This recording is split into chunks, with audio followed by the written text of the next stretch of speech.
Boa noite. Ele foi um dos primeiros a tocar o alarme e chamar a atenção do mundo para os riscos da globalização e para o choque entre desenvolvimento e globalização.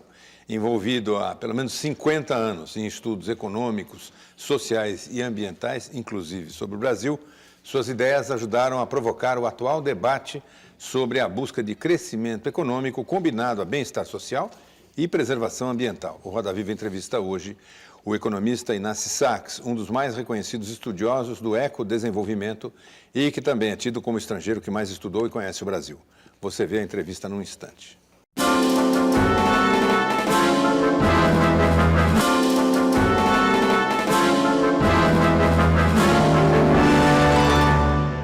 O economista Inácio Sachs tornou-se um dos mais influentes pensadores do mundo atual. Seus estudos têm focado os dilemas que o desenvolvimento coloca hoje, especialmente para os países da Ásia e da América do Sul, incluindo aí o Brasil. Inácio Sachs, polonês de nascimento, naturalizado francês, diz que seu coração é brasileiro e se tornou brasileiro ao fugir da Segunda Guerra Mundial e morar 13 anos aqui. Inácio Sachs chegou ao Rio de Janeiro com a família em 1941, onde viveu e estudou até se formar em Ciências Econômicas pela Universidade Cândido Mendes. Depois fez doutorado na Índia e, nos anos 60, já na França, foi professor da Escola de Altos Estudos em Ciências Sociais de Paris, onde criou e dirigiu o Centro de Pesquisa sobre o Brasil Contemporâneo. Nas últimas 4 décadas, publicou mais de 2 dezenas de livros, expondo suas ideias sobre desenvolvimento baseado no equilíbrio entre o econômico, o social e o ecológico. No início dos anos 70, Inácio Sachs ajudou a definir o conceito de ecodesenvolvimento, que depois passou a ser chamado de desenvolvimento sustentável. Trabalhou na organização da Estocolmo 72, a primeira conferência internacional sobre meio ambiente e desenvolvimento realizada pela ONU. Participou também da Cúpula da Terra, a Rio 92, mas 10 anos depois, na Conferência de Joanesburgo, Inácio esteve ausente. Foi a forma de manifestar sua decepção com os rumos do desenvolvimento sustentado. Considerou que, de 72 a 92, o mundo avançou nas questões conceituais, mas, na prática, o ecodesenvolvimento não caminhou e o aquecimento global, com as consequentes mudanças climáticas, mostrou que os desafios ambientais aumentaram bastante. Crítico da globalização, Inácio Sachs há décadas alerta que o mundo globalizado é o mundo do progresso técnico, que promove crescimento sem emprego, concentrando renda, aumentando desigualdades sociais e o ataque aos recursos naturais. Prega que emergentes, como Brasil, China, Índia e Rússia, precisam enterrar esse modelo e que o Brasil, por sua biodiversidade extraordinária, tem as melhores condições do mundo para isso. Para entrevistar o economista Inácio Sachs, nós convidamos Washington Novaes, jornalista, supervisor e comentarista dos programas Repórter Eco e Ação Consciente da TV Cultura. Eduardo Gerac, repórter da editoria de ciência do jornal Folha de São Paulo. Daniela Chiaretti, repórter especial do jornal Valor Econômico. Viviane Kuczynski, editora de Vida e do jornal O Estado de São Paulo. José Eli da Veiga, professor de Desenvolvimento Sustentável da Faculdade de Economia, Administração e Contabilidade da Universidade de São Paulo. Ademar Romeiro, professor do Instituto de Economia da Universidade de Campinas e presidente da Sociedade Brasileira de Economia Ecológica. Também temos a participação do cartunista Paulo Caruso, registrando com seus desenhos os momentos e os flagrantes do programa. O Roda Viva é transmitido em rede pública de TV para todo o Brasil, mas como o programa está sendo gravado, ele não permite a participação dos telespectadores. De todo modo, você pode mandar sua crítica, sua sugestão, sua observação pela internet. É só acessar o site do programa www.tvcultura.com.br/Roda Viva. Bem, boa noite. Boa noite. Queria começar pelo seguinte, em uma das entrevistas que o senhor deu há praticamente 10 anos, em 98, o senhor falava que o Brasil poderia ser o Japão do século XXI. Era uma entrevista relativamente otimista, dizendo que se o país optasse por um determinado tipo de desenvolvimento, que eu tenho certeza que o senhor vai descrever aqui o que é que significa isso, nós teríamos um crescimento pujante e seríamos uma alavanca da economia mundial. Bom, nós estamos no século XXI, o Brasil realmente registra uma economia aparentemente pujante, mas boa parte daquilo que o senhor predisse não aconteceu. O senhor ainda é otimista? Certamente, o Brasil é um país que tem um potencial extraordinário e, sobretudo, um potencial extraordinário para enfrentar as ameaças ambientais e sociais ao mesmo tempo, pela sua dotação de recursos naturais, pelo seu clima, pelo seu tamanho, pela qualidade de sua pesquisa. Ou seja, há vários trunfos na mão. Falta o quê? Falta uma estratégia, falta um projeto.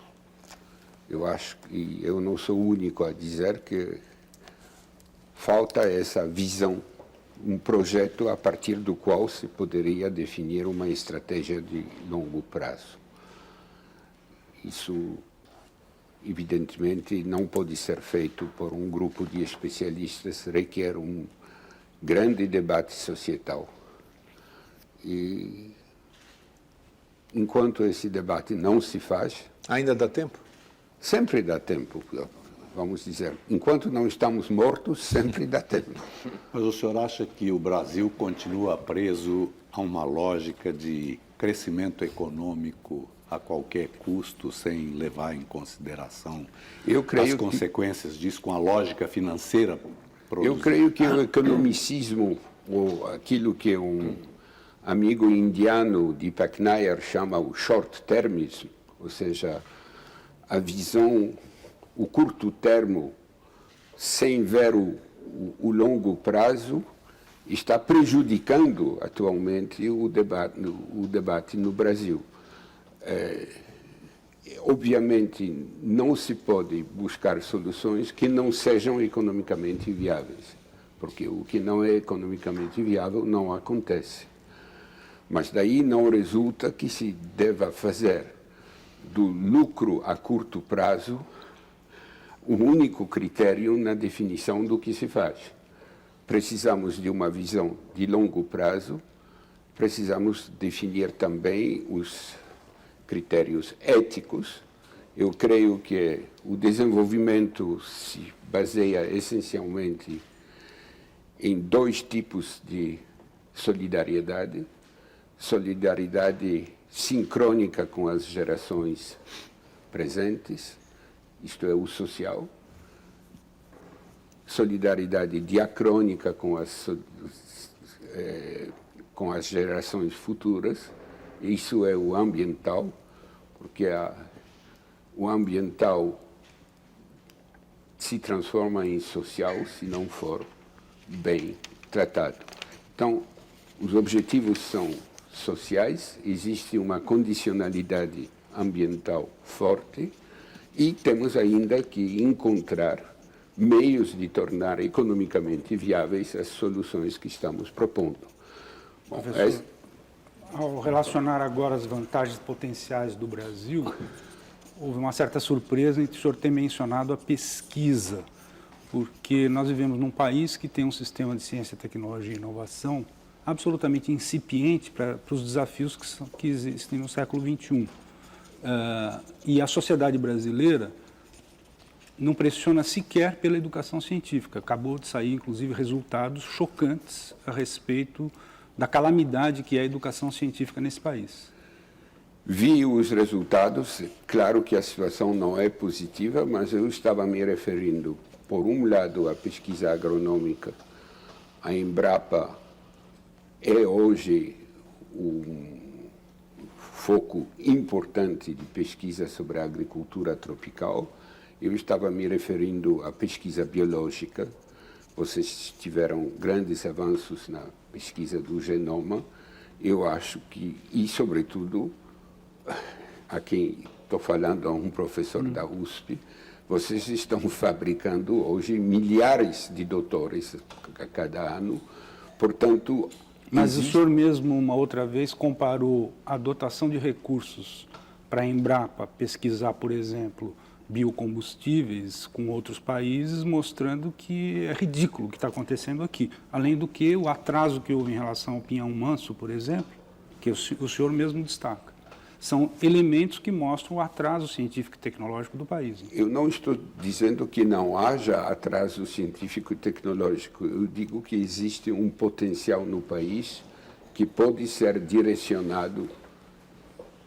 O que falta é o direcionamento desse potencial a objetivos relacionados com uma estratégia a longo prazo.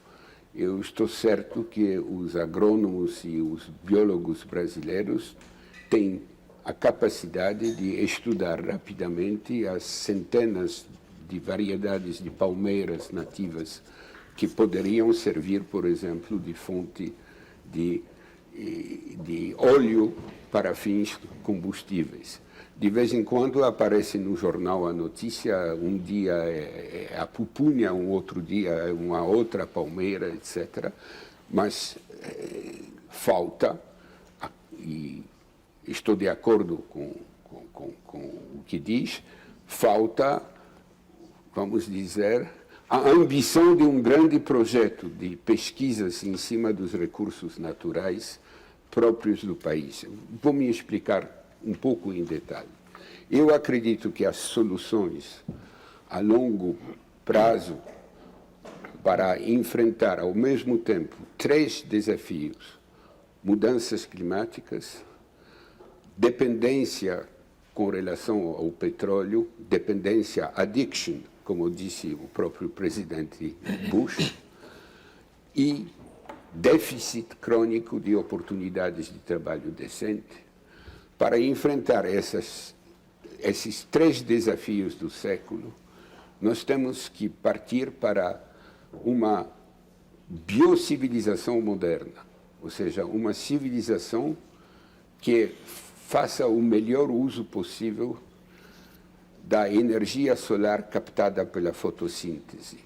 Não só para produzir os biocombustíveis que são a bola da vez, mas lembrando que a biomassa é alimento, é ração animal, é adubo verde, é energia, é toda uma química verde com inúmeros produtos, são os fármacos e os cosméticos. É um enorme potencial e, nessa perspectiva, o Brasil tem condições excepcionais. Professor, em cima disso, já que o Brasil não tem nenhum projeto brilhante dentro desses conceitos que o senhor defende, existe hoje no mundo algum país ou algum exemplo que o senhor citaria que está seguindo esse desenvolvimento sustentável que o senhor prega desde os anos 70?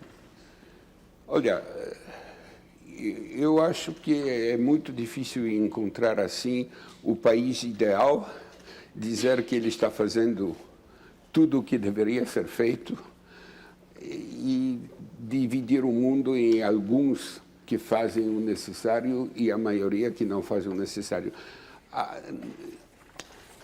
As coisas não são pretas e brancas, elas estão sempre dentro de vários matizes do cinzento. E eu não digo que no Brasil não está sendo feito nada nessa direção. Ao contrário, eu digo que há elementos positivos, mas falta um projeto mais amplo e falta, como José Eli apontou, uma concentração muito maior de recursos em cima da pesquisa necessária para avançar nessa direção.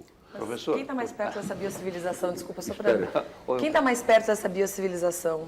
De ser esse grande construtor de uma biocivilização?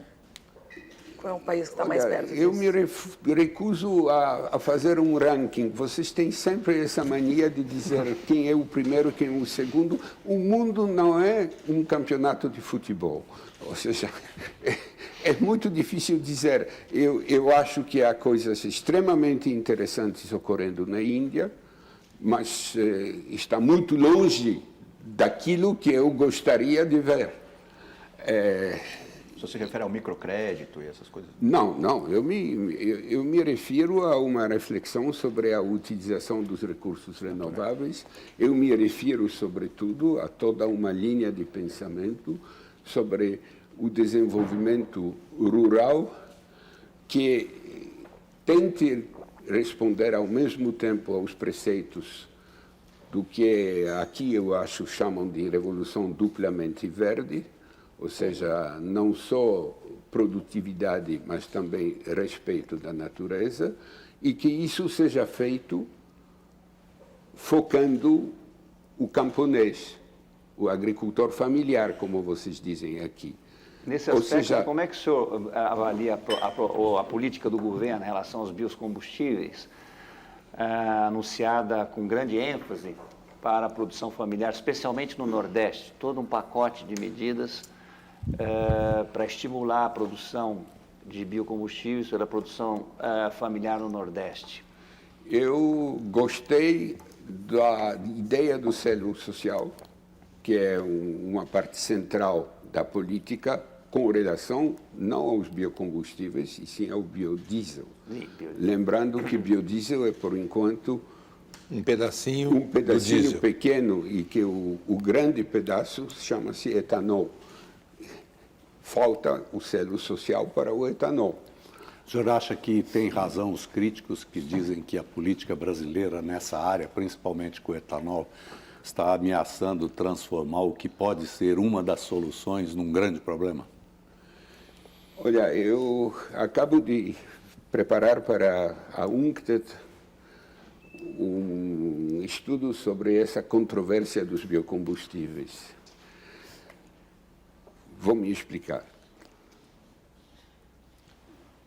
O que falta no debate sobre os biocombustíveis é a questão do modelo social dentro do qual esta expansão dos biocombustíveis se fará. E ambiental também.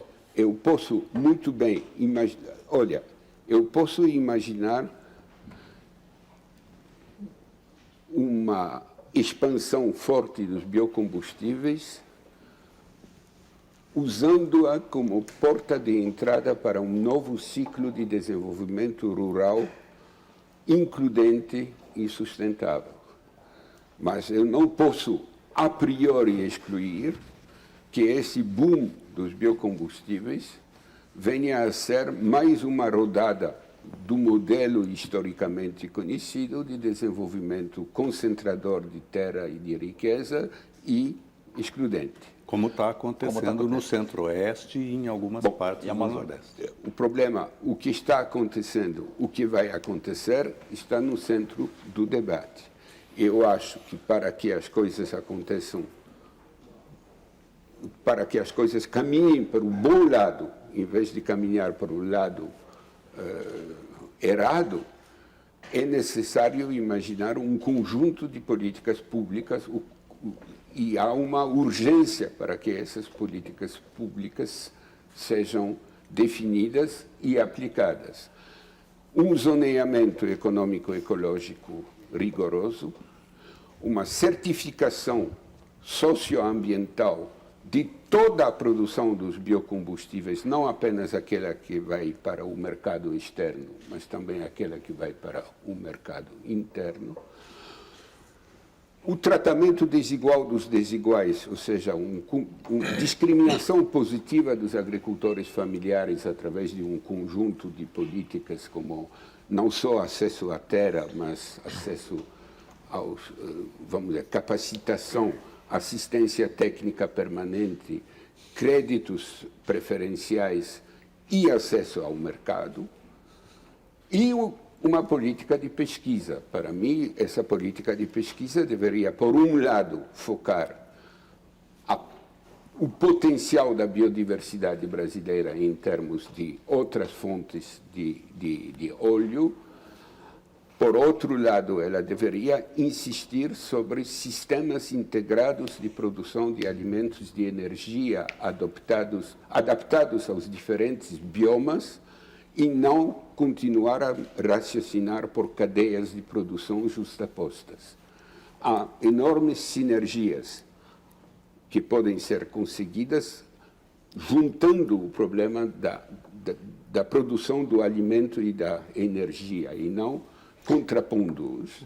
Mas professor, quando a gente vê o interesse enorme de grandes grupos econômicos que estão entrando no Brasil para comprar terra, desenvolver plantas de produção de biodiesel e apostando no biocombustível, eu imagino que eles não olham com muito entusiasmo esse tipo de raciocínio. Eu não creio que eles acolham com muito entusiasmo, mas eu creio que precisamente é possível ter políticas públicas e quando eles batem no guichê, por exemplo, do Banco Nacional de Desenvolvimento, aí existe um espaço para aplicar essas políticas, ou seja, condicionar o financiamento pelo respeito de certas regras. Perfeito. Bom, vamos fazer um rápido intervalo e a gente volta num instante com o Roda Viva, que hoje tem na plateia Andréa de Lima, gerente de comunicação do Instituto Etos, Celso Sekiguchi, consultor de responsabilidade social, e Carolina Barros, apresentadora do programa Aqui Tem, do canal Rede Televisión de Mogi das Cruzes. A gente volta já já.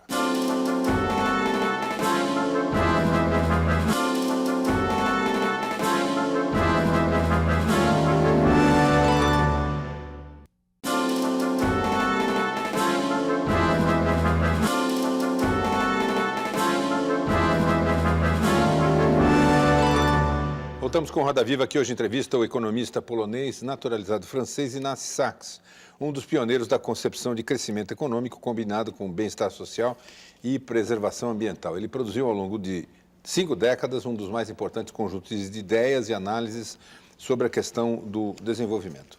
Professor, o ex-secretário estadual de Meio Ambiente de São Paulo e professor do Instituto de Eletrotécnica e Energia da USP, José Goldenberg, tem uma pergunta para o senhor sobre o etanol como agronegócio. Vamos ver. Caro Ignacy, o programa do etanol do Brasil, que hoje é um dos maiores do mundo e que produz etanol, que é efetivamente um combustível renovável, acabou seguindo o caminho dos grandes negócios na linha de agronegócio. Isto é, destilarias grandes que são tecnicamente viáveis e competitivas. As propostas de utilizar pequena propriedade e pequenas destilarias talvez fosse atraente, mas se mostrou inviável do ponto de vista econômico e até tecnológico. A mesma solução de utilizar o pequeno produtor tem sido levantado para a produção de biodiesel. Como conciliar um racional técnico e econômico com o desejo de utilizar a pequena propriedade como método de produção? Olha, há 2 problemas na sua pergunta. Primeiro, dizer que a micro e mini destilaria é inviável depende em que condições e para que usos. Ela é certamente viável para a produção de energia para usos locais em lugares remotos, porque levar de caminhão o combustível 1.000, 2.000 quilômetros e fazer com que depois o caminhão volta vazio, aquilo certamente do ponto de vista da racionalidade social não faz sentido. Portanto, eu acho, primeiro, que existe um potencial para micro e mini destilarias. O problema não está em dizer ou micro e mini destilarias ou destilarias grandes, o problema está em trabalhar ambos os temas e ver onde se pode fazer o quê.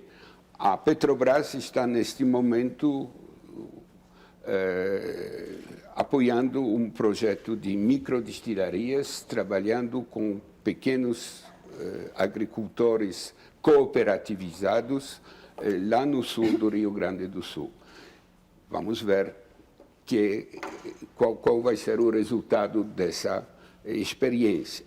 O outro problema é ver como, de uma maneira ou outra, inserimos a produção do etanol dentro de estratégias de desenvolvimento territorial, como eles podem se combinar com outras atividades, a começar pelo fato de que 1/5 das terras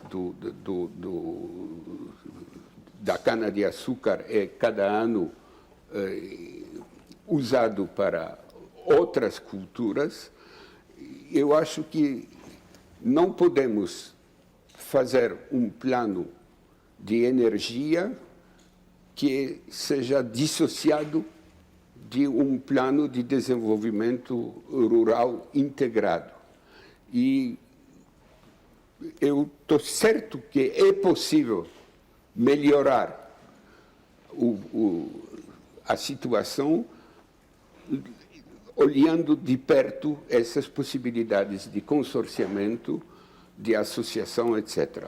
Vou dar um outro exemplo, numa área que é extremamente importante para o Brasil, que é o aproveitamento, vamos dizer, vocês chamam isso de florestas plantadas, mas vamos dizer, de plantações arbóreas, que hoje tem como objetivo principal a produção de papel e a produção de carvão vegetal. Amanhã, talvez, sejam também fontes de etanol, sobretudo na segunda geração dos biocombustíveis. Agora,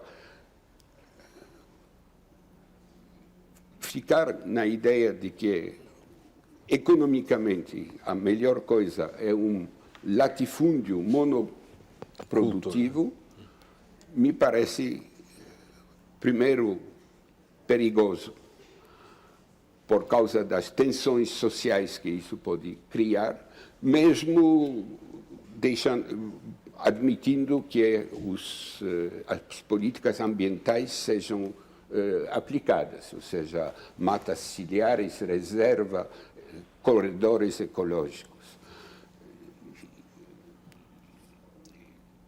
Eu estou reagindo contra soluções capengas, ou seja... Professor, no caso do biodiesel é completamente diferente no norte. Né? O senhor falou de arbóreas, plantas arbóreas. O dendê, por exemplo, é a árvore mais eficiente na produção de óleo.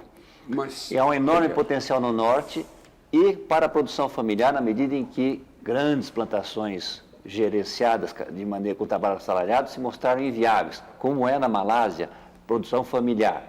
No entanto, não anda no Brasil. Nós temos essa experiência comum lá no Pará. Qual é a sua opinião sobre esse fato básico que bloqueia no Brasil, no norte pelo menos, a expansão? Antes vamos aos critérios. A certificação deve usar critérios econômicos, critérios ambientais e critérios sociais. Não podemos tomar as decisões unicamente pelo custo-benefício tradicional. Quais são os critérios? Você acaba de falar do dendê. O dendê gera um emprego por 10 hectares. A soja gera um emprego por 200 hectares. O dendê produz 5.000, 6.000 litros por hectare. A soja produz 1.000, ou coisa que valha. A eficiência energética da soja é muito inferior à do dendê. No entanto, as forças econômicas empurram a soja. Então, vamos deixar apenas o cálculo econômico e partir para a soja, ou vamos introduzir políticas que levam em conta os critérios de eficiência energética, os critérios de ocupação do solo, teríamos que introduzir ainda as questões de água, que são mais complicadas, e os critérios sociais. Para mim, é óbvio que o Brasil tem espaço para avançar com plantações arbóreas para uso comestível e para uso energético. Não necessariamente a mesma planta, podem ser plantas diferentes. Agora... Professor, e os transgênicos? Que posição o senhor tem sobre transgênicos nessa discussão entre alimentos e energia? Muito cuidado, mas sem tomar uma posição religiosa. Ou seja, estamos no começo da história dos transgênicos. É claro que a aplicação dos transgênicos a manipulações da vida humana é extremamente perigoso. O senhor é a favor de estudo prévio de impacto ambiental e de saúde para os transgênicos? Eu penso que sim. Mas não é a regra que está sendo seguida no Brasil. Não, mas em lugar nenhum. Mas eu estou, ao mesmo tempo, reagindo contra, vamos dizer, uma recusa do transgênico, por definição, quase por religião. É o mesmo tipo de debate que sobre o nuclear. Ou seja, há muitas razões sérias para não recomendar o nuclear.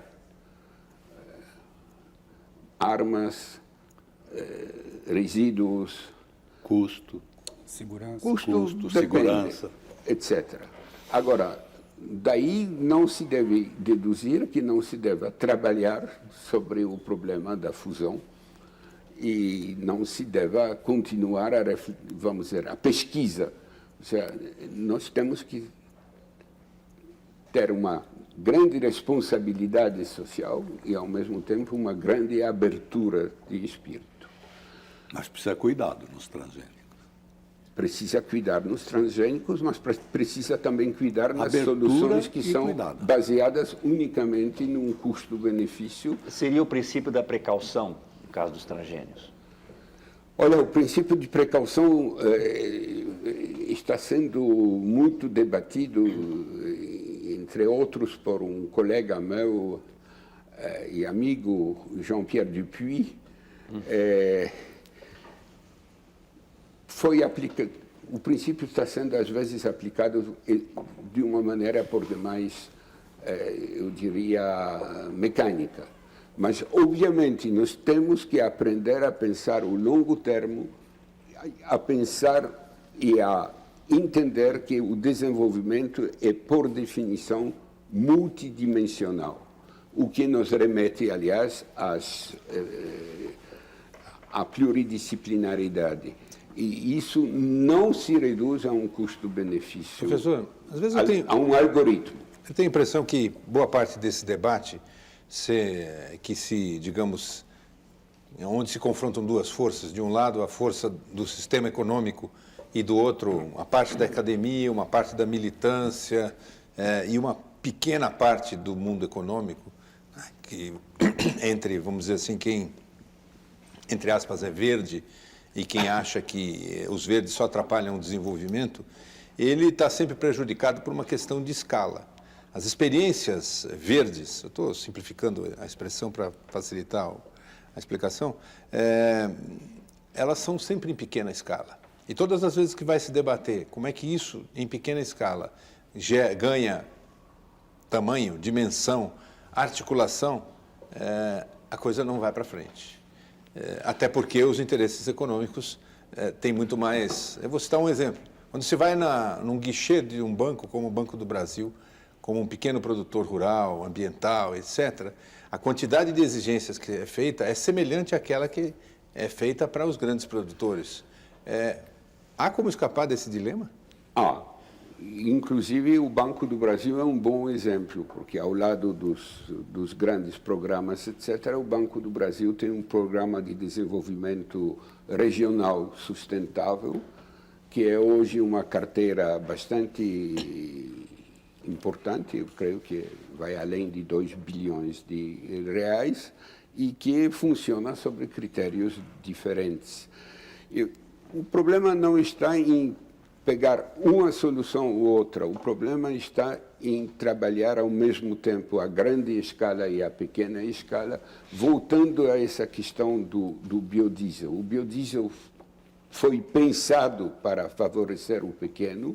Isso não significa que a produção do biodiesel vai ser feita numa micro-refinaria, mas significa que o sistema está pensando de tal maneira que numa ponta haja os produtores, os pequenos produtores da matéria-prima e que eles tenham, vamos dizer, condições razoáveis. O futuro está na articulação das grandes empresas com empreendimentos de pequeno porte. O coordenador do Centro de Agronegócios da Fundação Getúlio Vargas em São Paulo e ex-ministro da Agricultura, Roberto Rodrigues, tem uma pergunta para o senhor sobre a participação das cooperativas na produção de cana. Vamos ver. Professor Nancy Sachs, Um dos temas que o senhor tem tratado no mundo inteiro é o tema da agroenergia e dos biocombustíveis como uma das alternativas possíveis à questão do petróleo. A pergunta é, como o senhor veria a hipótese dos agricultores brasileiros, pequenos, médios e grandes, se organizarem em cooperativas para produzirem cana-de-açúcar ou oleaginosas para etanol e biodiesel, tendo a sua própria indústria de transformação ou usando essa cooperativa como um instrumento de comércio com os donos da indústria? Ambas as soluções seriam bem-vindas. Em certos casos, produção até a transformação dentro da cooperativa. Em outros casos, a articulação das grandes empresas produtoras do combustível com cooperativas de fornecedores da matéria-prima.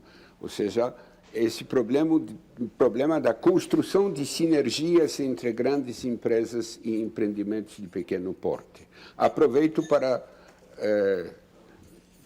dar mais um exemplo do que pode ser feito através do movimento cooperativista. Um circuito de comércio justo entre cooperativas de produtores de biocombustíveis e cooperativas de consumidores de biocombustíveis. Vamos dizer, produção do biodiesel e pescadores, etc. Tanto em escala nacional como em escala internacional. Esse é um tema que eu espero que a UNCTAD inscreva dentro da sua agenda. Professor, isso parece ser um obstáculo maior no norte, né? No nordeste.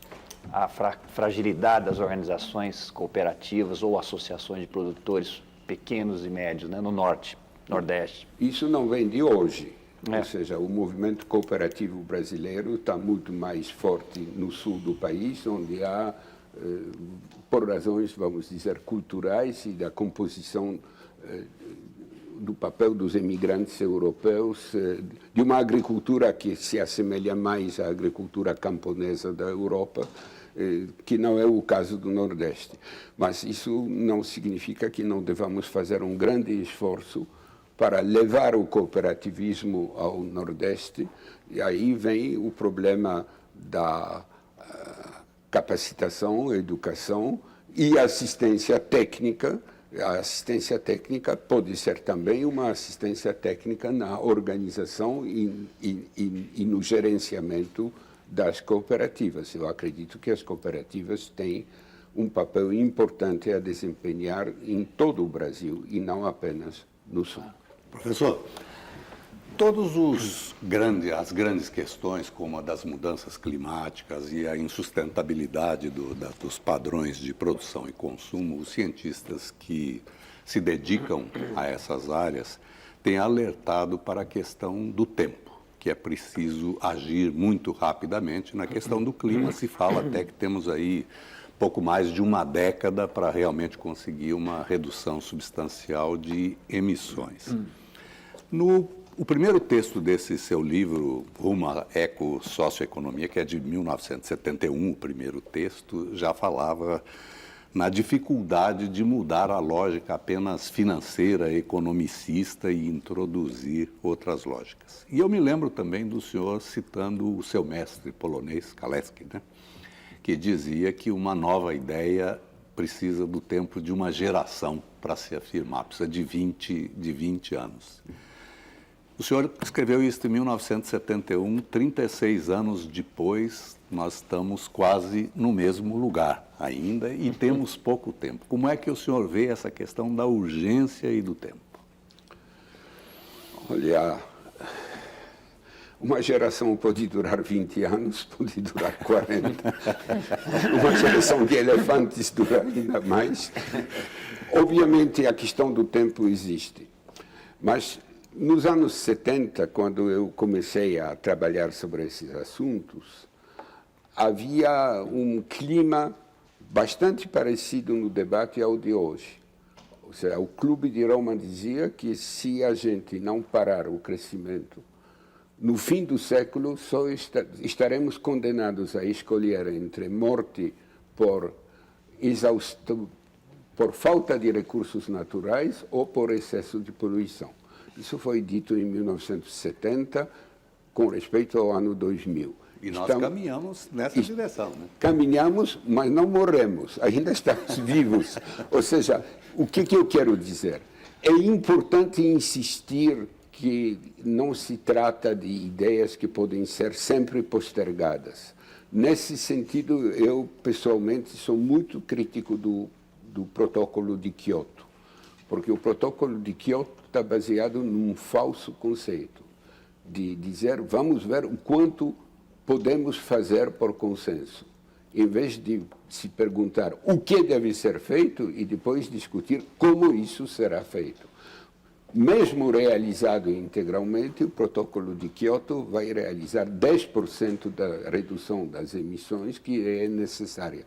Portanto, não resolve. Uma ponte só vira uma ponte quando chega ao outro lado do rio. E só vai realizar porque reduziram as emissões na antiga área socialista, onde pouco houve uma importa por quê. De qualquer desindustrialização. maneira, eu acho que o Kyoto está fora do foco vamos dizer, do tamanho do problema que nós temos que enfrentar. Professor, Agora, são 10 anos, 20 anos, ou são 50, 70, isso faz uma enorme diferença. Porque se a gente exagera a urgência, acaba não fazendo nada. Mas é a ciência que está dizendo. Como? Mas é a ciência que está dizendo que... Olha, a ciência está dizendo...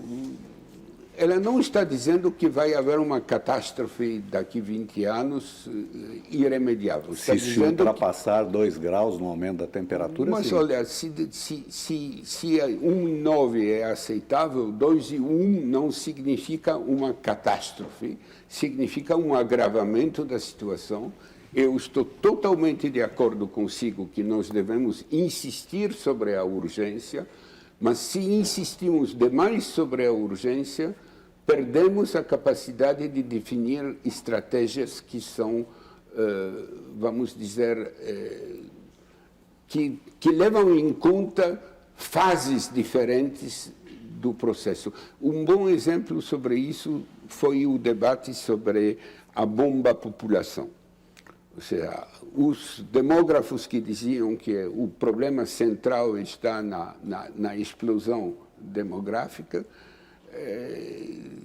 diziam que a população mundial é várias vezes superior ao que o nosso planeta suporta e que é preciso fazer alguma coisa imediatamente. Não dá para fazer imediatamente, a não ser uma guerra. Eu espero que não vamos resolver os nossos problemas por uma terceira guerra mundial. Não é? Mas, professor, nessa questão do tempo, o consumo, por exemplo, que hoje se discute, para baixar as emissões é preciso que se repense o consumo. Nos anos 50 já existia essa pergunta, o quanto é preciso. E ela continua a existir e esse é o tema central de uma estratégia energética. Primeiro, reduzir o perfil da demanda, sobriedade energética. Segundo, fazer o possível para aumentar a eficiência energética, ou seja, tirar mais da energia que está sendo produzida. Só em terceiro lugar vem a substituição. E essa substituição tem que considerar todas as energias renováveis e não apenas os biocombustíveis. E nós temos que atuar sobre todos esses níveis ao mesmo tempo. O primeiro é aquele que pode dar os resultados mais, vamos dizer, notáveis, mas é o mais difícil de se manipular, porque implica uma mudança de estilos de vida, uma mudança de estilos de consumo. Nós colocamos ele, desde os anos 70, como um tema absolutamente central do debate. Agora, sofremos muitas derrotas. E hoje não conheço nenhum país que esteja discutindo com grande seriedade isso, a não ser em certos setores, como, por exemplo, o setor dos transportes, o problema dos transportes coletivos urbanos, etc. Isso refresca, mas não resolve.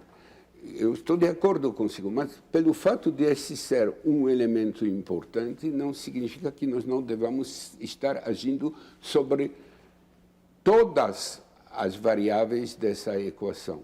Ou seja... Professor, vamos fazer mais um rápido intervalo e a gente volta daqui a instantes com o Roda Viva. Até já.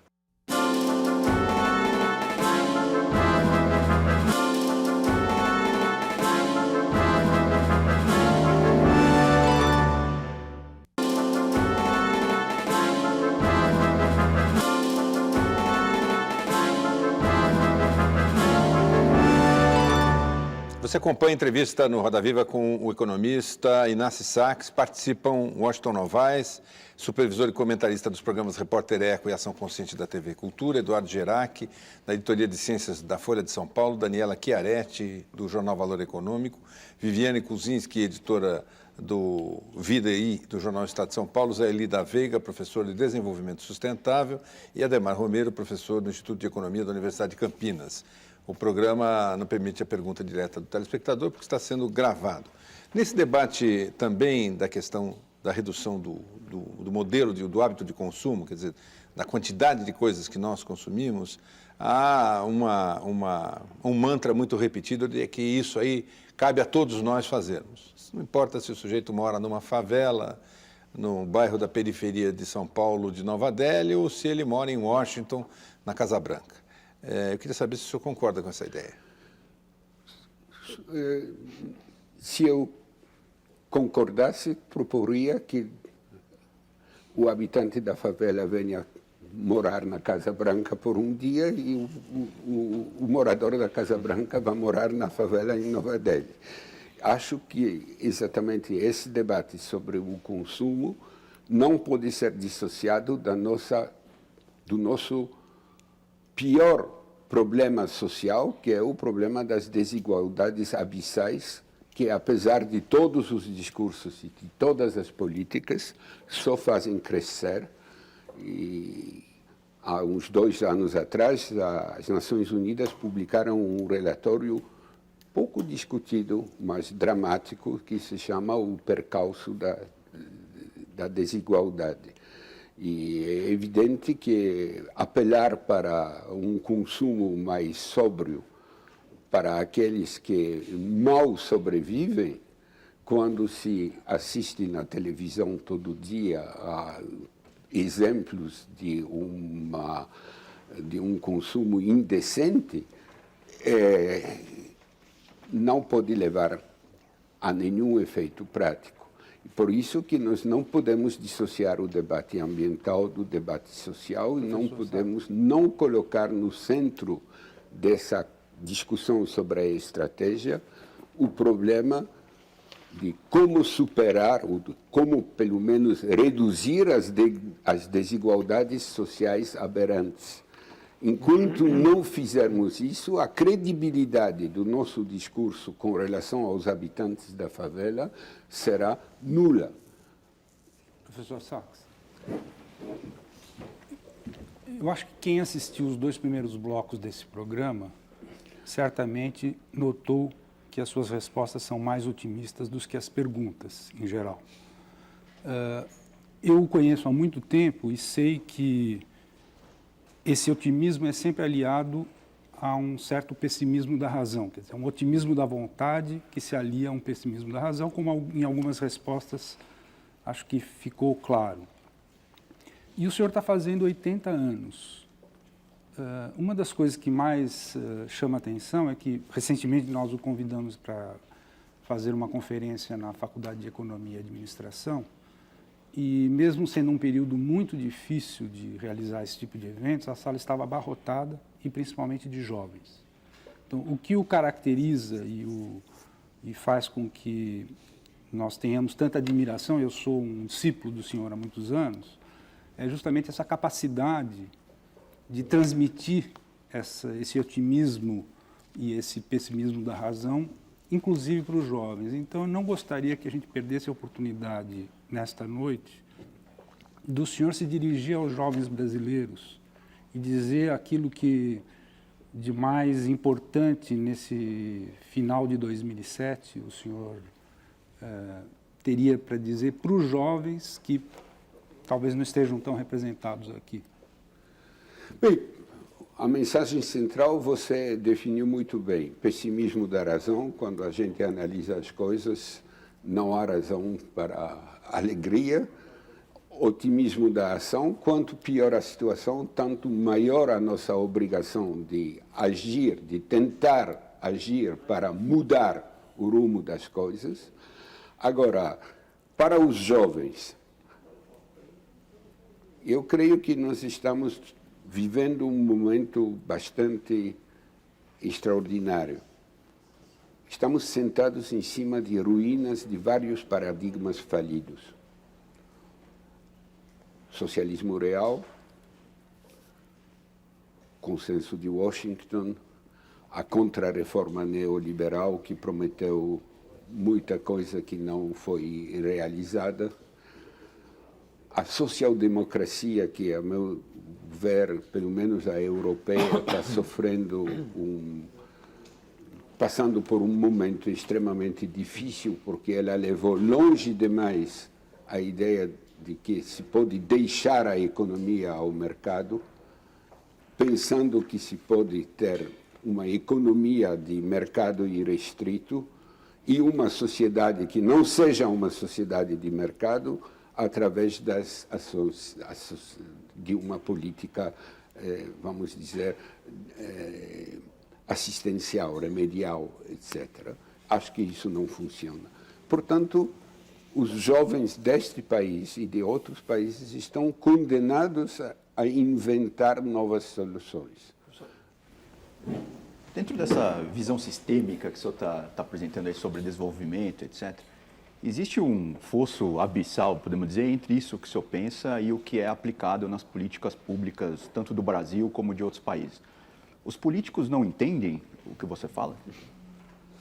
Essa é uma pergunta que não deve fazer a mim, e sim aos políticos. Se entendem e pretendem que não querem entender, ou se não entendem realmente, o quanto entendem e o quanto julgam possível fazer.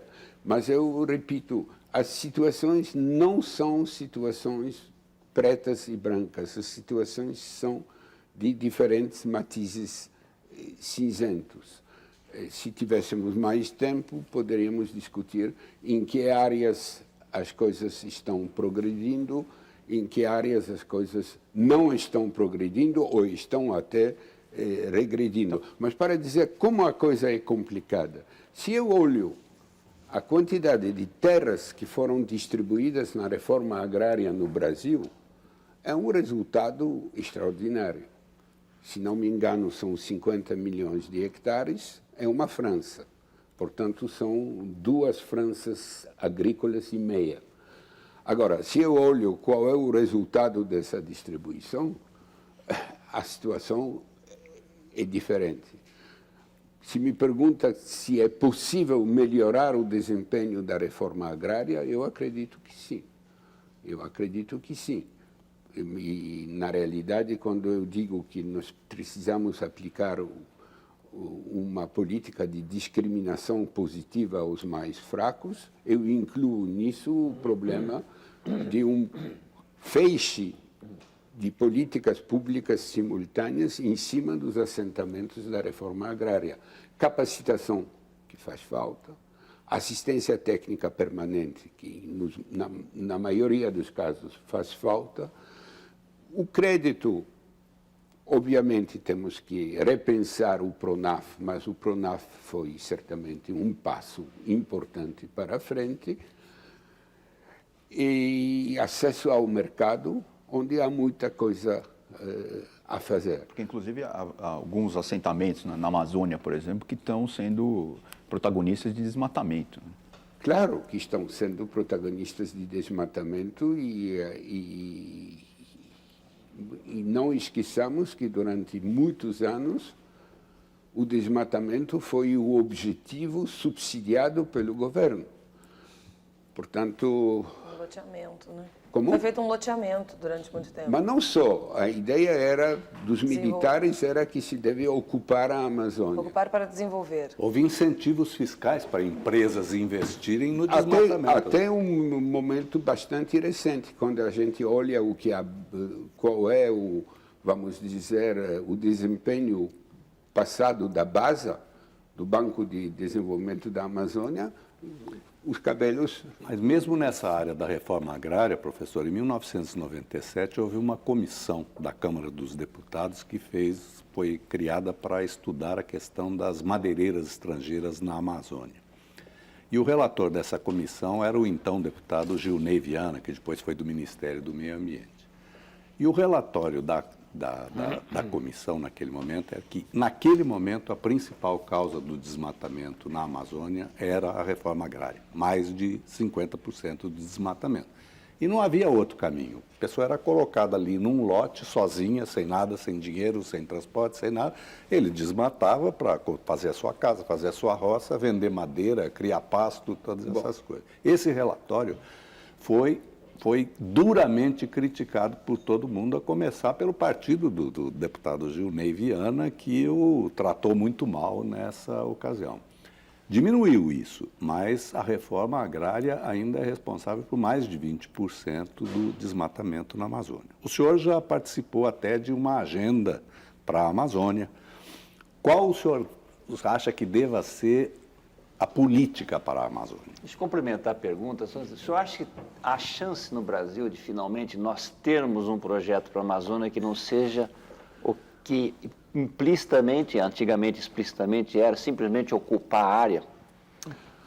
Olha, num artigo recente no Estado de São Paulo, no belo suplemento sobre a Amazônia, o que está aí, o secretário de Meio Ambiente do Estado de Amazonas, Virgílio Viana, escreveu que o que falta essencialmente para a Amazônia é um projeto nacional para a Amazônia. Eu acredito, e aí talvez... E um projeto para a população da Amazônia, né? Evidente, a Amazônia é...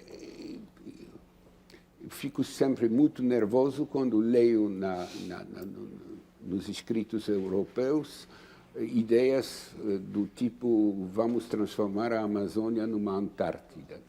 Ou seja, vamos tirar os 25 milhões de amazônidas e vamos fazer uma reserva por razões puramente ambientais. A Amazônia é um lugar habitado por 25 milhões de pessoas e o poeta local costuma dizer com razão... Tiago de Mello. Tiago de Mello, sim, que a espécie mais ameaçada chama-se homem. Nós precisamos pensar uma Amazônia para amazônidas, que seja ao mesmo tempo uma Amazônia para brasileiros, todos os brasileiros, e pensar a Amazônia como uma solução e não como um problema.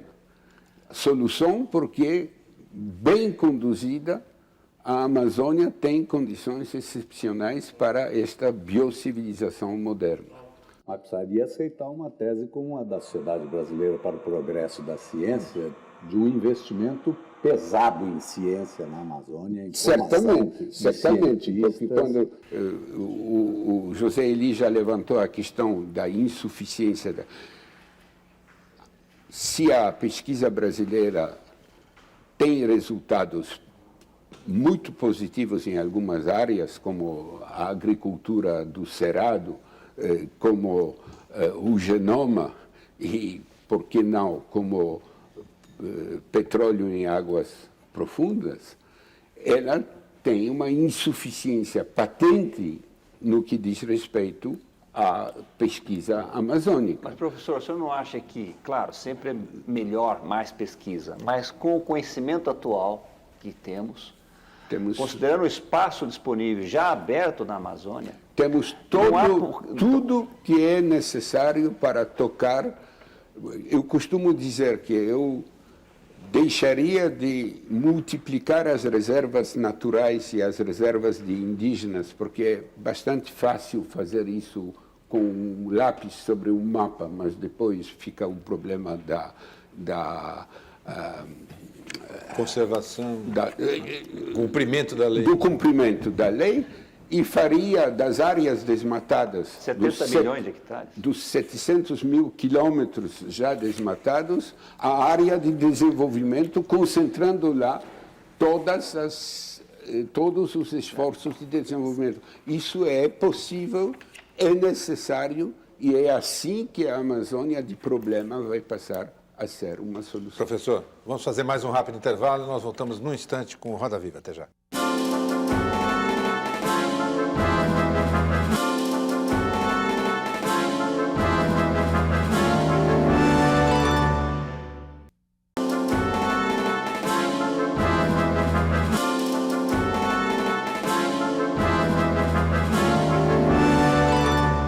O Roda Viva entrevista hoje Inácio Sacks, economista que estudou e viveu no Brasil 13 anos e se tornou um reconhecido estudioso dos problemas brasileiros e um nome internacional da questão ambiental, da questão social, enfim, da questão econômica, que ele junta tudo num termo só.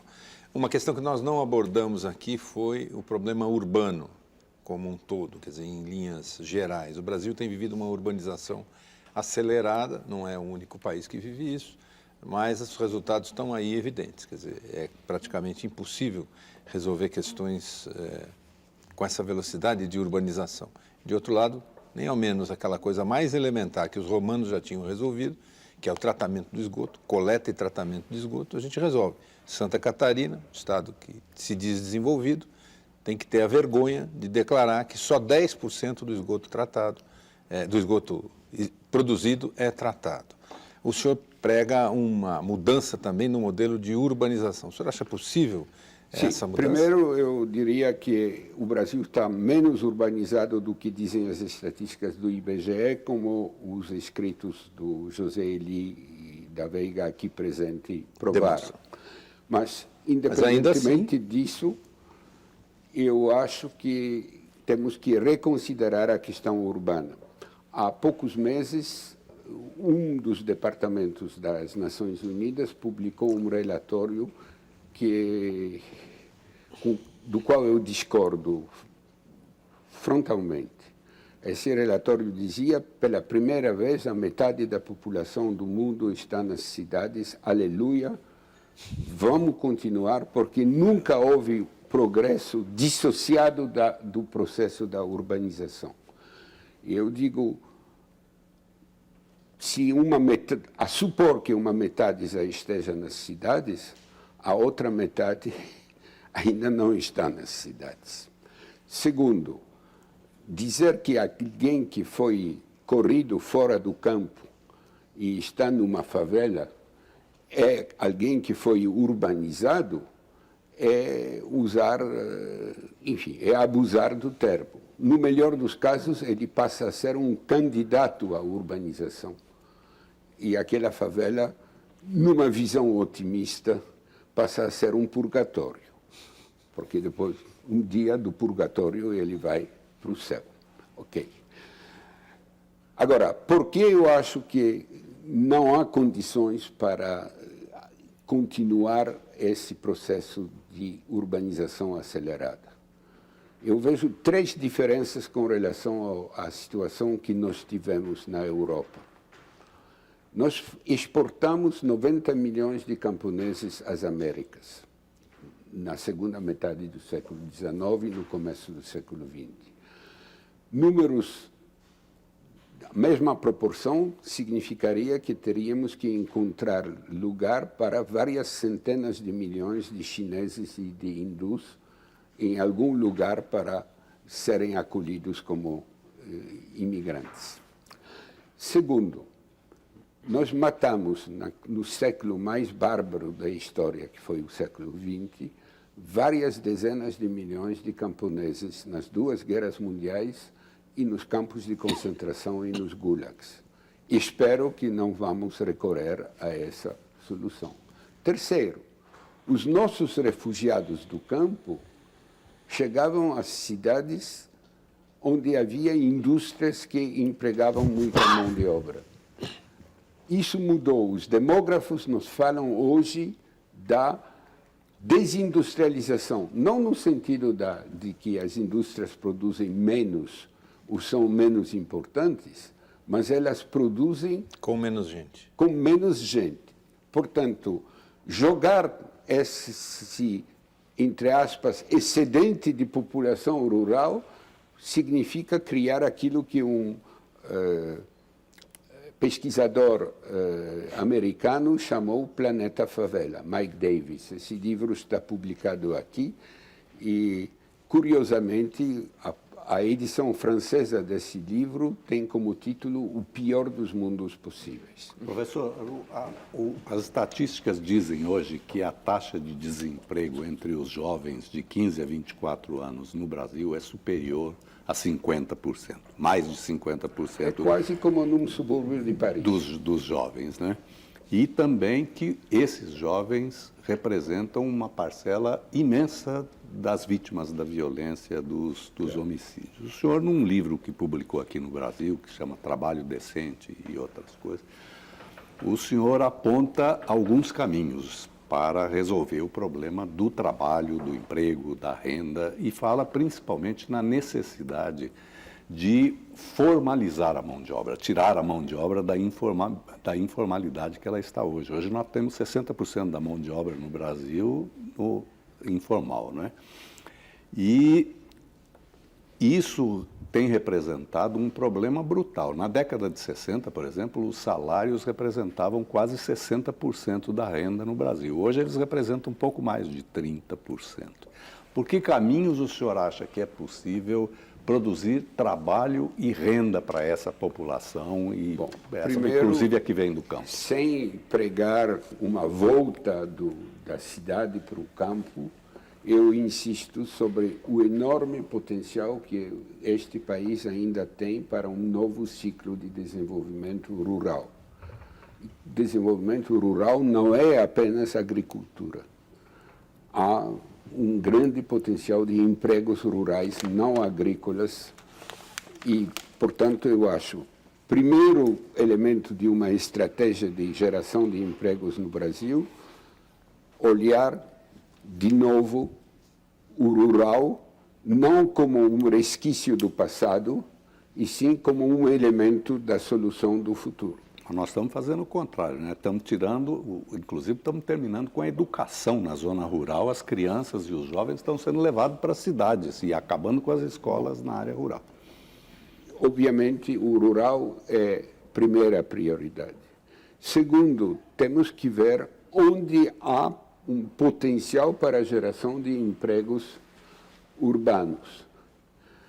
E temos um enorme problema, que é o problema de serviços sociais, no sentido lato da palavra. Quanto maior for a parcela do PIB destinada ao financiamento dos serviços sociais dos quais muitos podem ser executados com uma quantidade grande de mão de obra, que são precisamente as escolas, o cuidado das crianças, dos idosos. Quanto mais fizermos disso, manutenção, tanto melhor resultado teremos em termos de qualidade de vida, porque os serviços sociais impactam diretamente a qualidade da vida da população. Terceiro, os economistas fazem a diferença entre o que se chama os tradables e non-tradables, aquilo que é sujeito à competição internacional e aquilo que não é sujeito à competição internacional. Obviamente, temos a possibilidade de escolher a intensidade tecnológica das soluções nas áreas que não são abrangidas pela competição internacional. Construção. Eu acho que há um enorme espaço nesse país para um grande projeto de mutirão assistido para a construção das moradias sociais. O Brasil andou namorando esse tema do mutirão assistido no passado. vale a pena voltar, reabrir este assunto, porque todas as estatísticas apontam para um enorme déficit da habitação. Portanto, construção, mas não construção de prédios, de condomínios de alto luxo, e sim construção de habitações sociais, diferentes tipos de serviços. Manutenção de equipamentos. Certamente, tudo que é manutenção. Mas eu queria ser um pouco inconveniente e voltar à primeira pergunta que foi feita pelo Paulo Marcum no início do programa. Ele lembrou de uma manchete do Estado de São Paulo em que o senhor dizia que o Brasil pode ser o Japão do século XXI. Mas vejam bem, quando nós discutimos agora há pouco a questão das florestas amazônicas, eu estava lembrando que o Japão foi um dos países que chegou a estar à beira de um colapso por causa justamente de não saber lidar com as florestas. Foram eles que criaram, na verdade, isso que a gente chama hoje de engenharia florestal. Nasceu no Japão, embora muita gente pense que tenha nascido na Alemanha. Eles superaram o problema e muito cedo deram ênfase à questão da educação e, sobretudo, investiram tremendamente na questão de montagem de um sistema de ciência, tecnologia e inovação. Por exemplo, é um dos países que tem menos recursos naturais, tem um problema energético seríssimo, mas mal ou bem está...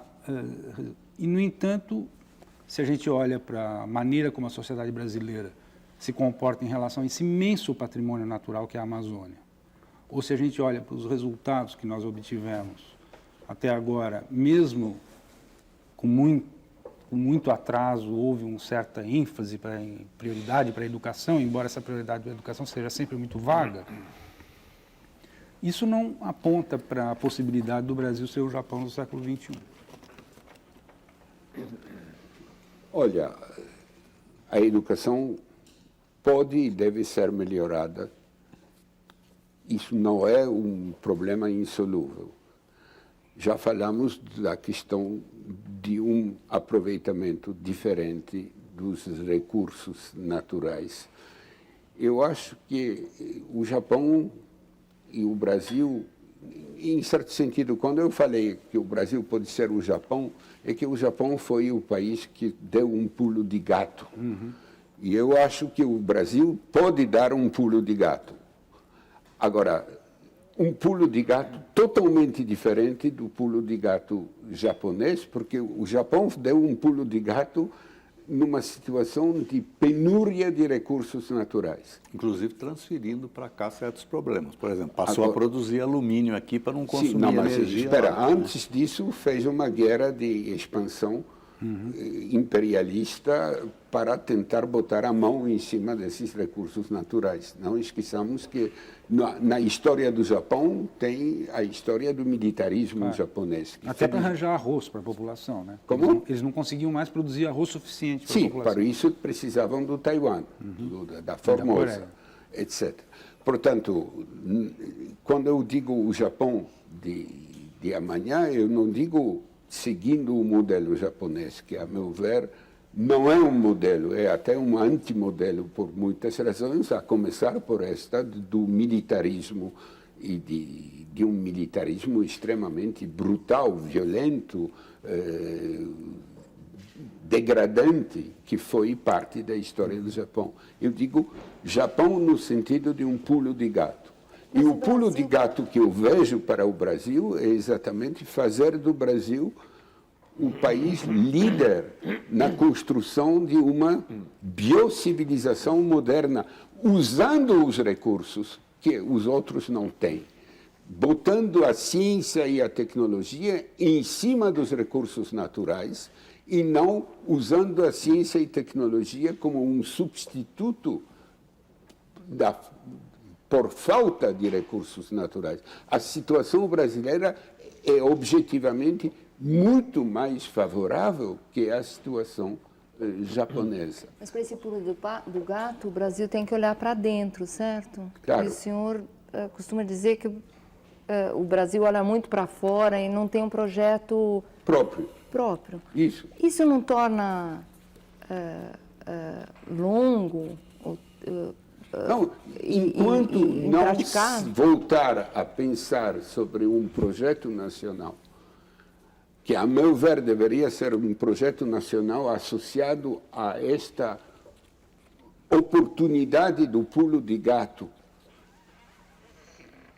eu acho que o Brasil não estará usando não estará aproveitando a janela de oportunidade que tem. Última pergunta, professor. Nosso tempo está acabando. Vamos falar um pouquinho de política. Tudo isso que o senhor falou, eu imagino que na regra da democracia depende de política, quer dizer, no seguinte sentido, depende de que o governo coloque isso na sua agenda, que o eleitor eleja esse governo e que o governo cumpra essa agenda. O governo no sentido mais amplo, estadual, federal, municipal, né, e mais as instâncias de parlamento, etc. Esse tipo de discurso não é visto como algo que dê voto para os políticos brasileiros. O senhor acha que isso pode mudar também? Bom, ou este tipo de discurso convence os eleitores brasileiros e eles votam para colocar em Brasília políticos que acreditam nessa possibilidade, ou o navio vai passar na frente. O que o senhor acha que vai acontecer? Não tenho bola de cristal. Bom, professor, eu gostaria de agradecer muito a sua entrevista, agradecer aos nossos entrevistadores e você que está em casa e dizer que nós estaremos de volta no próximo Roda Viva. Até lá.